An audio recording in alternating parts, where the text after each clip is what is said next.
지금 이 순간 이스라엘에서 뉴욕까지 전 세계 정보기관이 비상경계령에 돌입했습니다. 이 녹음이 들리는 곳이 어디든 저는 이 세상 사람이 아닐 겁니다. 이스라엘 최고 정보기관 모사드에서 충격적인 음성 파일 하나가 유출됐기 때문인데요. 한국 결심하면 72시간 내 핵무기 제조 가능. 왜 17년 경력의 정보 요원이 목숨을 버렸나? 세계는 반드시 알아야 한다. 한국의 진짜 모습을. 충격적 진실, 지금 공개합니다. 그 전에 단 1초만 걸리는 좋아요와 구독 버튼을 꼭 눌러주신다면 더 많은 충격적 진실을 전해드릴 수 있습니다. 제 신원은 보안상 공개할 수 없습니다. 가자지구와 레바논 국경 충돌 지역에서 활동하던 인도주의적 지원 요원을 통해 이 기밀 문서를 확보했습니다. 모사드 정보국 내부에서 유출된 한국의 군사 역량 평가 자료입니다. 지금부터 들으실 내용은 생명의 위협을 무릅쓰고 세상에 알리려는 한 정보원의 절박한 경고입니다. 제 이름은 에이단 레비입니다. 모사드 국방분석국 아시아팀 선임분석관으로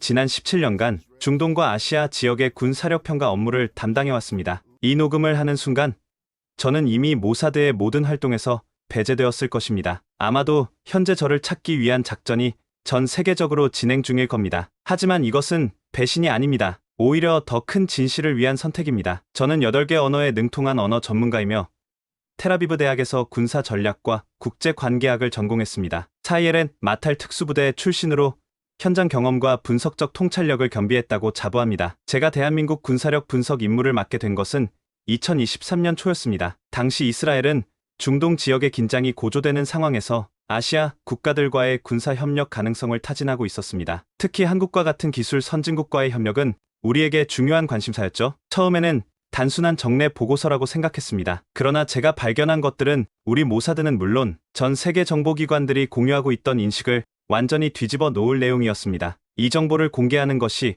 위험하다는 사실을 잘 알고 있습니다. 하지만 세계는 진실을 알아야 합니다. 우리처럼 적대적 환경 속에서 생존해온 국가가 어떻게 자신의 진정한 힘을 숨기면서도 놀라운 군사력을 발전시킬 수 있는지, 그 교훈은 이스라엘에게도 중요합니다. 이 녹음은 제가 지난 1년간 한국의 군사력을 분석하며 작성한 보고서의 핵심 내용입니다. 제 목소리가 들리는 곳이 어디든 이 정보가 가치 있게 사용되길 바랍니다. 이제부터 제가 처음 한국 분석 임무를 받았을 때부터 시작된 놀라운 발견의 여정을 들려드리겠습니다. 당시만 해도 저는 한국이 얼마나 특별한 나라인지 전혀 알지 못했습니다. 그저 미국의 보호 아래 있는 분단된 또 하나의 작은 동맹국이라고만 생각했으니까요. 2023년 3월 모사드 국방분석국 회의실에서 부국장 모세 코엔이 저를 불렀습니다. 레비, 자네에게 새 임무를 주겠네. 한국의 군사력을 종합적으로 평가해주게. 특히 우리가 협력할 만한 기술 분야를 중점적으로. 솔직히 말하자면 그 순간 저는 내심 실망했습니다. 아시아팀에서 제 전문 분야는 중국과 북한이었습니다. 한국은 글쎄요. 그저 미국의 보호 아래 있는 또 하나의 맹방국일 뿐이라고 생각했죠. 자네도 알다시피 하마스와 헤즈볼라의 위협이 고조되고 있네. 이란도 핵 개발을 가속화하고 있고 우리는 새로운 동맹이 필요해. 한국은 기술력이 뛰어나면서도 우리처럼 적대적 환경에 놓인 나라지. 양국 간 협력 가능성을 타진해보게. 모세의 설명은 합리적이었지만 저는 여전히 큰 의미를 두지 않았습니다. 한국은 방어적 군사력을 갖춘 나라? 그 이상도 이하도 아니라고 생각했으니까요. 분석 작업을 시작했을 때의 첫인상도 비슷했습니다. 숫자상으로 한국은 평범했습니다. 병력 65만, 예비군 300만, 국방예산 GDP 대비 약 2.8%, 러시아나 중국은 물론 일본과 비교해도 특별할 것이 없어 보였습니다. 표준평가, 절차에 따라 병력 구성, 주요 무기 체계, 국방 조직 구조를 살펴봤습니다. 미국의 영향이 강하게 느껴졌고 북한의 위협에 대응하는 방어적 태세가 주를 이루고 있었죠. 하지만 자료를 더 깊이 분석할수록 뭔가 이상한 점을 발견하기 시작했습니다. 공식 수치와 실제 작전 능력 사이에 설명하기 어려운 차이가 있었습니다. 특히 한국군의 기동성과 대응 속도에 관한 데이터가 기존 평가와 일치하지 않았습니다. 이게 말이 되나? 훈련, 영상과 작전 효율성 지표를 검토하며 저는 자문했습니다. 데이터 오류인가? 아니면 우리가 뭔가를 놓치고 있는 것인가? 저는 더 깊은 조사가 필요하다고 판단했습니다. 공식 자료를 넘어 한국군의 실제 작전 능력을 파악할 수 있는 정보를 수집하기 시작했습니다. 그리고 곧 저는 우리 모사드도 심지어 미국 정보기관조차 제대로 평가하지 못했던 놀라운 사실들을 발견하게 됩니다. 처음으로 의구심이 들기 시작한 건 K9 자주포의 작전 데이터를 분석하면서였습니다. 이 무기는 표면적으로는 독일 판처하우비처 2000의 기술을 바탕으로 한 자주포처럼 보였습니다. 그러나 실전 운용 데이터를 보니 이스라엘의 최신의 자주포보다 훨씬 효율적이었어요. 이게 맞나? 발사 준비 시간이 30초라고? 정확히 한국이 지난해 폴란드에 수출한 K9 자주포의 실전 훈련 기록을 입수했는데 발사 준비 완료까지 걸리는 시간이 놀라울 정도로 짧았습니다. 우리 이스라엘의 슬람 자주포는 최소 1분 30초가 필요한데 말이죠. 동료 다비드는 웃으며 말했습니다. 에이단, 또 야근이야? 한국 분석 때문에 그렇게 열심히 할 필요 있어? 그냥 표준 보고서 형식으로 마무리하고 다음 프로젝트로 넘어가지. 하지만 저는 뭔가 놓치고 있다는 느낌을 지울 수 없었습니다. 더 깊이 파고들었죠. 미국과 한국의 연합훈련 자료, 중동 지역에서의 한국 무기 운용 기록, 그리고 폴란드와 터키 등 한국 무기 도입국들의 평가 보고서까지 전부 검토했습니다. K2 흑표 전차의 기동력 데이터를 분석하면서는 더 큰 충격을 받았습니다. 63톤급 중전차임에도 기동성과 가속력이 메르카바 4세대 전차보다 우수했어요. 영상을 보니 험지에서도 마치 경전차처럼 움직이는 모습이 놀라웠습니다. 이스라엘 메르카바는 중동의 사막 환경에 최적화된 전차인데 한국의 K2는 더 무거움에도 불구하고 더 빠르고 기동성이 좋다고? 이건 기술적으로 설명이 안 되는데 저는 상부의 중간 보고서를 제출했습니다. 한국의 무기 체계는 공식 스펙보다 실전 성능이 월등히 뛰어납니다. 특히 기동성과 전투 준비 시간 면에서 예상을 초월하는 효율성을 보여줍니다. 상부의 반응은 냉담했습니다. 레비, 너무 과대평가하는 건 아닌가?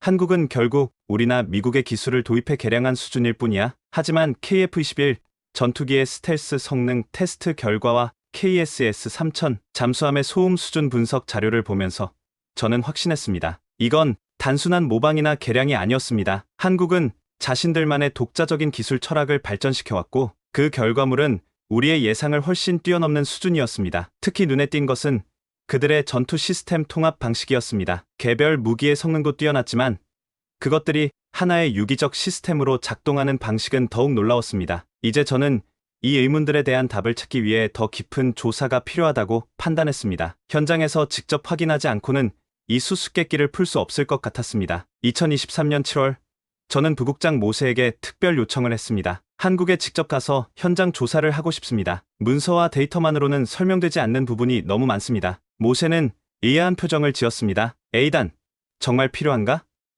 우리에겐 더 시급한 이란 핵 프로그램 분석이 있네만, 부국장님, 한국의 군사력에는 이상한 점이 너무 많습니다. 공식 수치상으로는 중위권 국가인데 실제 작전 능력은 최상위권 수준입니다. 제가 직접 확인하지 않으면 정확한 평가가 불가능합니다. 긴 침묵 끝에 모세는 고개를 끄덕였습니다. 좋아. 서울대사관 군사연락관 자격으로 파견 허가를 내주지. 하지만 3주 이내에 구체적 성과가 있어야 해. 그렇지 않으면 즉시 복귀하게. 그렇게 저는 2023년 8월 초 서울에 도착했습니다. 공식적으로는 이스라엘과 한국 군사협력 논의를 위한 방문이었지만 실제 목적은 한국 군사력의 실체를 직접 확인하는 것이었습니다. 첫인상은 의외였습니다. 서울은 평화롭고 세련된 대도시였고 거리에서는 군사적 긴장감이 전혀 느껴지지 않았습니다. 북한과의 휴전선이 채 50km도 떨어져 있지 않은 상황임에도 도시의 모습은 마치 전쟁의 그림자가 없는 유럽 도시 같았습니다. 이게 정말 분단국가의 수도인가? 그러나 제 첫 일정이었던 한국 국방부와의 회의에서 저는 그들의 눈빛에서 이스라엘 장교들과 같은 경계심과 날카로움을 발견했습니다. 표면적으로는 부드럽고 공손했지만 그 아래에는 강철 같은 의지가 숨겨져 있었습니다. 한국 국방부의 박준호 대령이 저에게 말했습니다. 레비 소령님, 내일부터 3일간 우리 주요 군사시설을 안내해 드리겠습니다. 특별히 귀국이 관심 있어하는 방산 기술 분야를 중심으로요. 저는 그의 말에서 미묘한 뉘앙스를 감지했습니다. 그들은 보여주고 싶은 것만 보여줄 계획이었죠. 하지만 저도 모사드 요원답게 그들이 숨기고 싶은 것을 찾아낼 방법을 이미 구상하고 있었습니다. 이튿날 저는 한국의 방산 산업 현장을 직접 방문하게 됩니다. 그리고 그곳에서 저는 제 평생 잊지 못할 광경을 목격하게 됩니다. 첫 방문지는 경상남도에 위치한 한국항공우주 산업 KAI 본사였습니다. 이곳은 KF-21 보람의 전투기를 개발하는 곳이었죠. 첨단 전투기 개발은 세계 최고 수준의 기술력이 필요한 분야입니다. 이스라엘조차 독자 개발보다 미국과의 협력을 선택했을 정도니까요. 이쪽으로 오십시오. 보람의 시제기 최종 조립 라인을 보여드리겠습니다. 안내를 맡은 김태우 박사의 자부심 넘치는 표정이 인상적이었습니다. 그의 안내로 들어선 조립동에서 저는 말 그대로 입이 떡 벌어졌습니다. 이게 정말 국산 전투기입니까? KF-21은 미국 F-35에 버금가는 5세대 준수준의 스텔스 전투기였습니다. 놀라운 건 조립 라인의 자동화 수준이었습니다. 이스라엘 항공산업보다 훨씬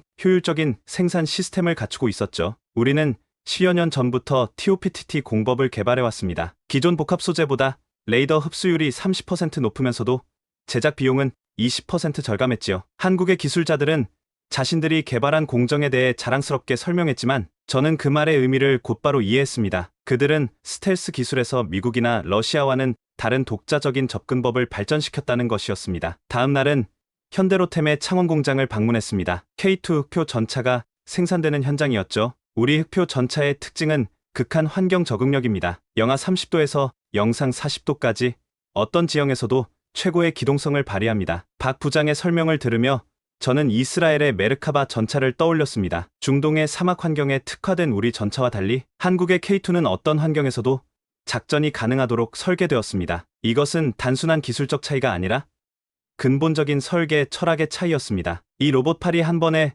처리하는 용접 포인트는 600개입니다. 품질 오차는 0.01% 이하로 유지되죠. 생산 라인을 둘러보며 저는 더욱 놀라움을 금치 못했습니다. 정밀도와 효율성은 세계 최고 수준이었고 이는 무기 체계의 신뢰성과 직결되는 부분이었습니다. 마지막 날은 한화디펜스를 방문했습니다. K9 자주포와 K30 자주포를 생산하는 곳이었죠. 그곳에서 저는 한국 방산 기술의 진정한 강점을 발견했습니다. 저희는 단일 무기 체계가 아닌 통합 전투 시스템을 개발합니다. K9 자주포는 단독으로도 강력하지만 우리의 지휘 통제 시스템, 드론, 레이더와 연동될 때 진가를 발휘합니다. 이것이 바로 한국 무기 체계에 숨겨진 강점이었습니다. 개별 무기의 성능도 뛰어났지만 그것들이 하나의 유기적 시스템으로 작동하는 방식은 더욱 인상적이었습니다. 이스라엘도 네트워크 중심 전장을 지향하고 있었지만 한국의 통합 수준은 저희가 생각했던 것보다 훨씬 앞서 있었습니다. 3일간의 방산시설 방문을 마치며 저는 한국의 기술력을 과소평가했다는 점을 인정할 수밖에 없었습니다. 그러나 진짜 충격은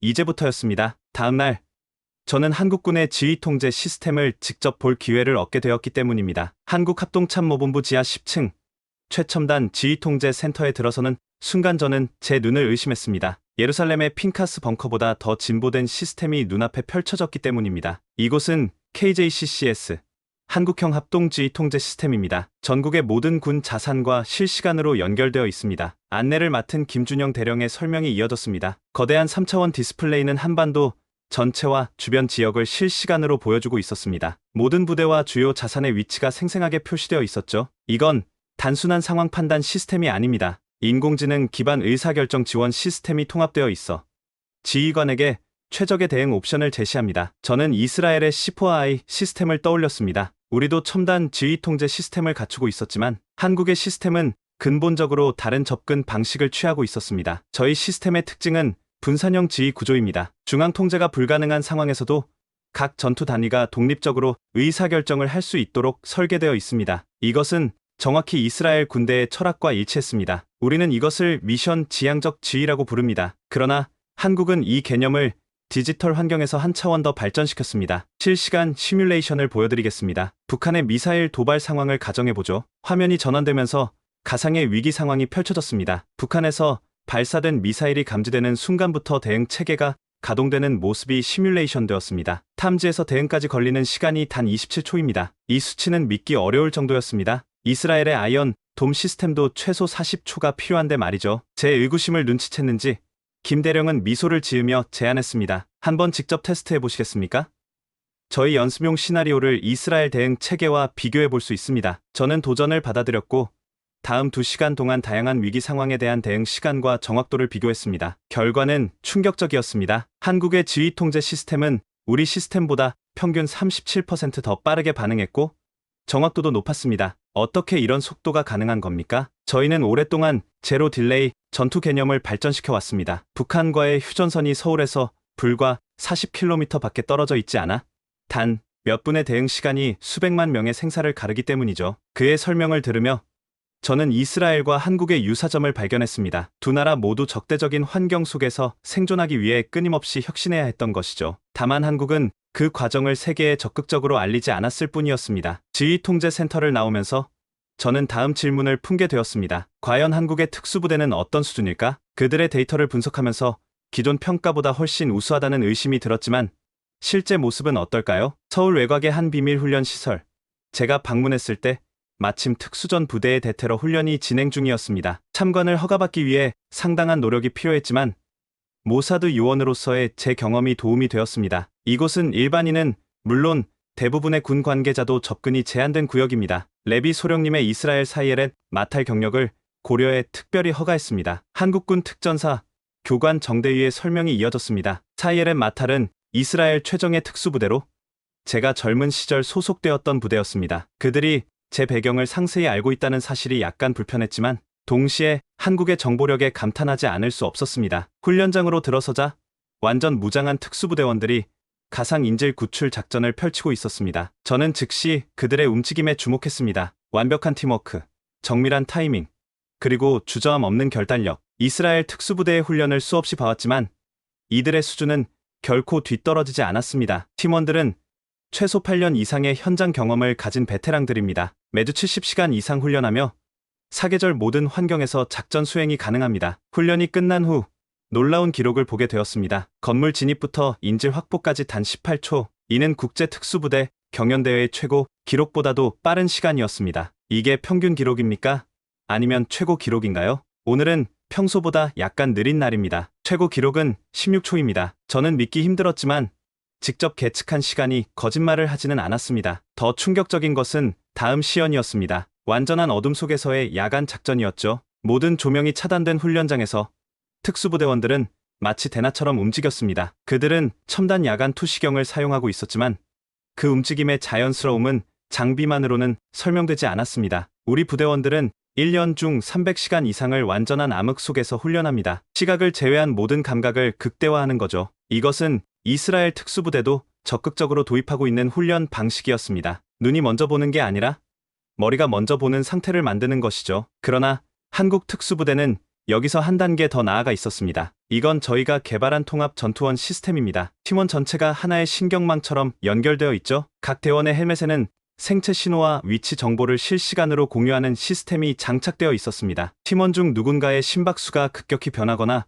위험한 상황에 처하면 모든 팀원이 즉시 알 수 있었습니다. 이건 코드네임 고스트 네트워크입니다. 전자기 펄스나 재밍에도 영향받지 않는 독자적 통신망이죠. 저는 군사 전문가로서 이 시스템의 혁신성을 단번에 이해했습니다. 최신 전장 환경에서 통신은 생명줄과 같은데 한국은 이 분야에서 독보적인 기술을 발전시켜 온 것이었습니다. 다음으로 충격적이었던 것은 드론과의 협업 훈련이었습니다. 특수부대원들은 소형 드론 편대를 마치 자신의 신체 일부처럼 조종했습니다. 드론이 수집한 정보는 실시간으로 각 대원의 헬멧 디스플레이에 투사되었고 필요시 드론을 통한 정밀 타격도 가능했습니다. 이 기술은 언제부터 운용해 온 겁니까? 실전 배치는 2020년부터입니다만 개발은 10년 전부터 시작했습니다. 이스라엘도 드론 기술의 선두주자였지만 특수부대와의 이런 수준 높은 통합은 아직 달성하지 못한 영역이었습니다. 하루 종일 특수부대 훈련을 지켜본 후 저는 머릿속으로 이스라엘과 한국의 특수전 능력을 비교 평가했습니다. 결론은 분명했습니다. 한국의 특수부대는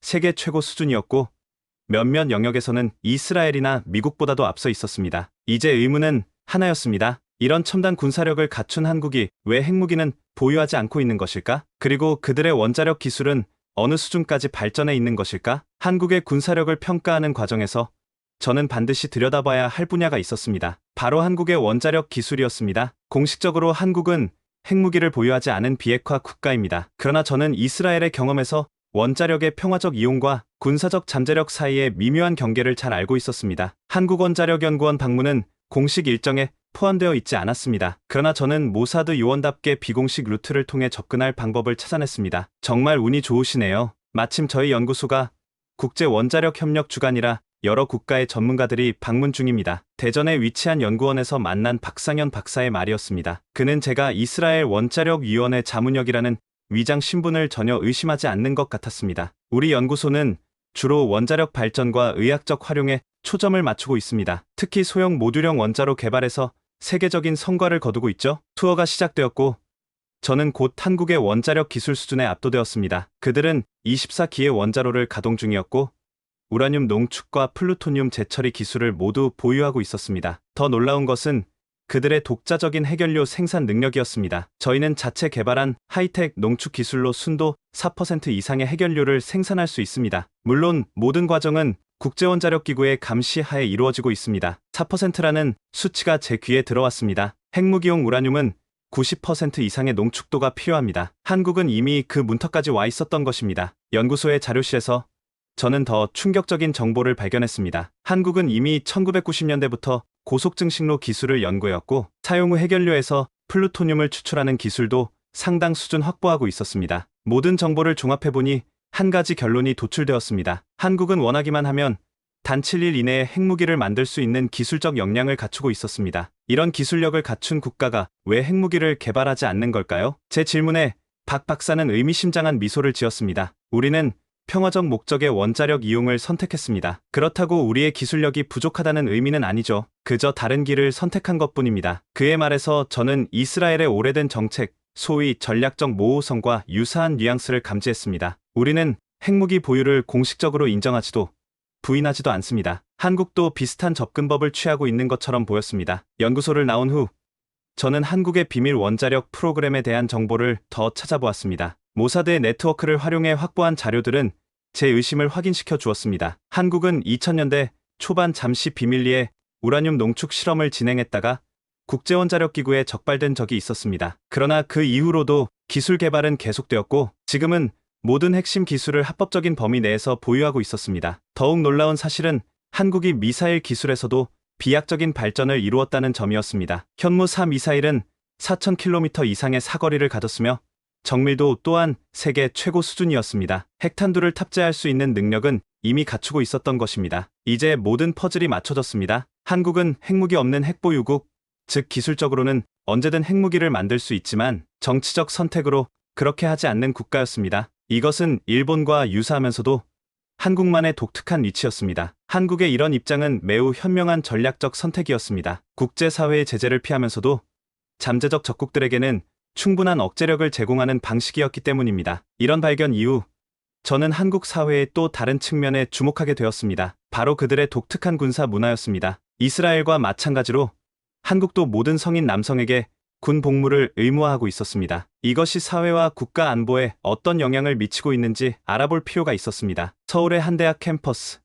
저는 한국 사회의 군사 문화를 이해하기 위해 몇몇 학생들과 대화를 나누고 있었습니다. 공식 임무와는 별개로 한국 사회의 실제 모습을 파악하는 것도 중요하다고 생각했기 때문입니다. 소위로 복무했어요. 포병부대였죠. 지난해 전역했는데 아직도 밤에 포소리가 들리면 반사적으로 일어나게 돼요. 25살의 경영학과 학생 박준호의 말이었습니다. 그의 친구들도 각자의 군 복무 경험을 이야기했습니다. 저는 특전사였어요. 하루에 30km 이상 행군하는 게 일상이었죠. 저는 해군이었어요. 마지막 해에는 천안함 구조작전에도 참여했습니다. 놀라운 점은 이런 대화가 캠퍼스 카페에서 자연스럽게 오가고 있다는 사실이었습니다. 이스라엘처럼 한국에서도 군 복무는 단순한 의무가 아니라 정체성의 일부였습니다. 다음 날 저는 한국 예비군 훈련 현장을 방문했습니다. 매년 수백만 명의 예비군이 참여하는 대규모 훈련 체계가 있다는 점이 인상적이었습니다. 우리는 현역에서 전역한 후에도 8년 동안 매년 3박 4일의 예비군 훈련을 받습니다. 이건 형식적인 훈련이 아니라 실전을 가정한 훈련이죠. 예비군 훈련을 지휘하는 김대령의 설명이었습니다. 훈련장에서는 30대부터 40대까지의 남성들이 완전 군장을 갖추고 실전 같은 훈련을 받고 있었습니다. 한국에서 총을 쏠 줄 아는 사람을 찾는 건 편의점에서 라면을 찾는 것만큼 쉽습니다. 성인 남성의 약 90%가 군사훈련을 받았으니까요. 이 말은 과장이 아니었습니다. 한국은 세계에서 가장 높은 예비군 비율을 가진 국가 중 하나였습니다. 인구 5천만 명 중 약 370만 명이 현역과 예비역으로 군사훈련을 받은 상태였죠. 서울 시내를 걷다 보니 군복을 입은 젊은이들이 자연스럽게 대중교통을 이용하고 있었습니다. 군인과 민간인의 경계가 매우 자연스럽게 흐려져 있었죠. 이것은 이스라엘에서 볼 수 있는 광경과 놀랍도록 유사했습니다. 한국에서는 모든 남성이 총을 쏘고 수류탄을 던지고 전술 행동을 할 줄 알아요. 이건 우리의 생존 방식이에요. 한국 국방연구원의 이정훈 박사의 말이었습니다. 그는 이스라엘과 한국의 유사점에 대해 연구해온 전문가였습니다. 두 나라 모두 적대적 환경 속에서 생존하기 위해 전국민적 방위 체계를 발전시켰죠. 차이점이 있다면 이스라엘은 그것을 세계에 알리는 반면 한국은 조용히 준비한다는 점일 겁니다. 이 관찰은 제가 한국에서 발견한 모든 것의 핵심을 짚고 있었습니다. 겉으로는 평화롭고 현대적인 도시의 모습을 하고 있지만 그 아래에는 언제든 전쟁에 대응할 준비가 되어 있는 전국민적 준비 태세가 갖춰져 있었던 것입니다. 이제 저는 지금까지의 모든 발견을 종합하여 최종 보고서를 작성할 때가 되었습니다. 한국의 군사력에 대한 완전히 새로운 평가가 필요했습니다. 2주간의 현장 조사를 마치고 저는 텔아비브로 돌아와 제 발견을 종합한 최종 보고서를 작성했습니다. 보고서는 모사드 내에서도 최고 수준의 보안 등급을 받았고 오직 국방장관과 총리만이 접근할 수 있었습니다. 보고서의 제목은 전략적 재평가 대한민국 군사력이었습니다. 서두에 저는 다음과 같이 적었습니다. 한국은 더 이상 단순한 지역 방어국으로 분류될 수 없습니다. 그들은 표면적으로 드러난 것보다 훨씬 강력하고 정교한 군사력을 보유하고 있으며 이스라엘이 아시아에서 가장 중요하게 협력해야 할 잠재적 파트너입니다. 보고서의 핵심 내용은 다음과 같았습니다. 첫째, 한국의 무기 체계는 공식 사양을 훨씬 뛰어넘는 실전 성능을 보유하고 있습니다. K2 전차, K9 자주포, KF-21 전투기는 모두 세계 최고 수준의 성능을 갖추고 있으며 특히 네트워크 중심 전투 환경에서 뛰어난 통합 능력을 보여줍니다. 둘째, 한국의 지휘 통제 시스템은 이스라엘의 시스템보다 평균 37% 더 빠르게 작동하며 특히 분산형 지휘 구조는 이스라엘이 심도 있게 연구해야 할 분야입니다. 셋째, 한국의 특수부대는 세계 최고 수준이며 특히 야간 작전과 도시 전투에서 독보적인 능력을 보유하고 있습니다. 그들의 들어온 통합 작전 방식은 이스라엘 특수부대도 배워야 할 혁신적 접근법입니다. 넷째, 가장 중요한 발견으로 한국은 원하기만 하면 단 7일 이내에 핵무기를 제조할 수 있는 기술적 역량을 갖추고 있습니다. 그들은 비핵화 정책을 유지하면서도 기술적 핵 잠재력이라는 전략적 모호성을 통해 효과적인 억제력을 확보하고 있습니다. 다섯째, 한국의 군사 문화와 예비역 시스템은 이스라엘과 놀랍도록 유사합니다. 전국민적 방위 체계를 갖추고 있으며 이는 그들의 실질적인 군사력을 크게 증폭시키는 요소입니다. 결론적으로 한국은 표면적으로 드러난 수치보다 실제 전투력이 훨씬 강한 숨겨진 군사 강국입니다. 그들은 평화를 추구하지만 완벽히 준비된 국가로 이스라엘과의 전략적 협력은 양국 모두에게 큰 이익이 될 것입니다. 보고서 제출 후 국방장관과의 비공개 회의가 소집되었습니다. 회의실에는 모사드 국장과 이스라엘 국방군 총참모장만이 배석했습니다. 레비, 자네의 보고서는 우리의 아시아 전략에 상당한 변화를 가져올 수 있는 내용이네. 국방장관의 말이었습니다. 그는 제 보고서를 꼼꼼히 읽었고 특히 한국의 지휘통제 시스템과 특수부대의 능력에 깊은 관심을 보였습니다. 이스라엘과 한국 두 나라는 서로 배울 점이 많아 보이네. 양국 간 군사협력 강화 방안을 구체적으로 제안해주게. 그렇게 저는 한국과의 군사협력 프로젝트에 더 깊이 관여하게 되었습니다. 그러나 제 마음 한 구석에서는 계속해서 의문이 떠올랐습니다. 이런 중요한 정보가 일부 정책 결정자들에게만 제한되어야 하는가? 세계는 한국의 진정한 모습을 알아야 하지 않을까? 2024년 초, 저는 인생에서 가장 어려운 결정을 내려야 했습니다. 제가 발견한 한국의 실체에 관한 정보를 세상에 공개할 것인가? 아니면 그대로 기밀로 유지할 것인가? 모사드 요원으로서 저의 첫 번째 의무는 이스라엘의 국익을 위해 봉사하는 것입니다. 그러나 동시에 저는 이 정보가 단순히 한 국가의 이익을 넘어 세계 전략 균형에 중요한 의미를 갖는다고 확신했습니다. 당신이 생각하는 것보다 세상은 훨씬 복잡합니다. 아버지께서 제게 항상 하시던 말씀이었습니다. 그는 모사드의 전설적인 요원이었고 저에게 진실과 국가적 의무 사이의 균형을 가르쳐 주셨습니다. 7일 동안의 고뇌 끝에 저는 결단을 내렸습니다. 한국에 관한 제 발견의 핵심 내용을 공개하기로 한 것입니다. 물론 이스라엘의 국가 안보에 직접적 위협이 되는 정보는 제외하면서 말입니다. 제 결정이 배신으로 간주될 것이라는 점을 알고 있었습니다. 그러나 저는 이것이 더 큰 선을 위한 선택이라고 믿었습니다. 한국과 같은 평화적 기술 강국이 어떻게 잠재적 군사 강국으로 발전할 수 있는지 그 모델은 다른 나라들에게도 중요한 교훈이 될 것이기 때문입니다. 문서를 준비하는 과정에서 저는 한국이 보여준 모습에 깊은 경의를 표했습니다. 그들은 적대적 환경 속에서도 과시하지 않고 묵묵히 자신들의 역량을 키워온 나라였습니다. 이는 이스라엘이 배워야 할 전략적 지혜였습니다. 당신이 이 녹음을 듣고 있다면 저는 이미 은신처로 향했거나 체포되었을 것입니다. 하지만 제가 발견한 진실은 남아있을 것입니다. 이것이 제가 남긴 마지막 메시지입니다. 제 조국 이스라엘을 사랑하기에 그리고 제가 발견한 한국이라는 나라를 존경하기에 이 기록을 남깁니다. 세계는 이제 알아야 합니다. 동북아시아에는 겉으로 드러난 모습보다 훨씬 강력한 국가가 있다는 사실을 평화를 추구하면서도 완벽히 준비된 나라. 그것이 바로 제가 발견한 진정한 대한민국의 모습입니다. 이 충격적인 이야기 어떠셨나요? 모사드 선임 분석관 에이단 레비가 목숨을 걸고 폭로한 대한민국의 숨겨진 군사력, K2 전차와 K9 자주포는 이스라엘의 최첨단 무기와 견줄만 했고, 지휘 통제 시스템은 오히려 37%더 효율적이었습니다. 더 충격적인 것은 한국이 원한다면 단 7일 만에 핵무기를 제조할 수 있는 기술력까지 갖추고 있다는 사실. 평화를 사랑하지만 전쟁에 완벽히 대비된 나라, 자신의 진정한 힘을 과시하지 않고 조용히 발전시켜온 나라의 것이 세계가 경외하는 우리의 진짜 모습입니다. 이 영상이 흥미로우셨다면 구독과 좋아요, 그리고 공유로 더 많은 분들께 알려주세요. 에이단 레비의 행방처럼 아직 밝혀지지 않은 대한민국의 비밀은 더 많습니다. 지금까지 원더풀 해외사연이었습니다. 감사합니다.